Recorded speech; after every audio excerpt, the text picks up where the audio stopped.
Praise the lord.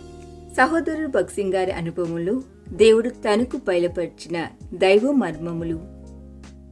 ఉప్పు మంచిదే కాని ఉప్పు నిస్సారమైతే దేని వలన దానికి సారం కలుగును?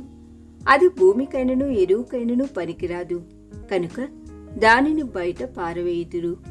వినుటకు చెవులు కలవాడు వినును కాక అని వారితో చెప్పెను. లూకాసు వార్త 14:34-35 వచనములు. తన దగ్గరకు వచ్చుచుండిన జన సమూహములను చూచుచు పాపి యొక్క జీవితమును నిస్సారమైన ఉప్పుకు ప్రభు పోల్చుచున్నాడు.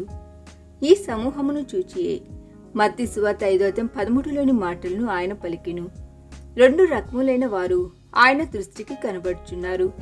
చిన్న గుంపు ఒకటి, దీనిని ఉప్పు అనవచ్చును, 5,000 లేక ఆ సంఖ్యకు పైగానే. ఒక పెద్ద గుంపు, దీనిని నిస్సారమైన ఉప్పు అనవచ్చును. మంచి ఉప్పు అనదగిన వారు ఆయనను ఎల్లప్పుడూ వెంబడించుచున్న శిష్యులు. వీరిని చేతి వేళ్ల మీద లెక్కించవచ్చును. మిగిలిన వారంతా అద్భుతములు చూడవలెననియు రొట్టెలు చేపలు తినుటకును వచ్చుచువారు. ప్రభు వీరిని నిస్సారమైన ఉప్పుకు పోల్చుచున్నాడు. లూకాసు వార్త 14:34-35 చాలా ముఖ్యమైన సంగతి ఒకటి ప్రభు చెప్పుచున్నాడు. చీమలు, కీటకములు, పురుగులు పెంటకుప్ప నుండి ఆహారమును సంపాదించుకొనును, నిస్సారమైన ఉప్పు పెంటకుప్పలో వేయబడుటకైనను తెగదని ప్రభు అనుచున్నాడు.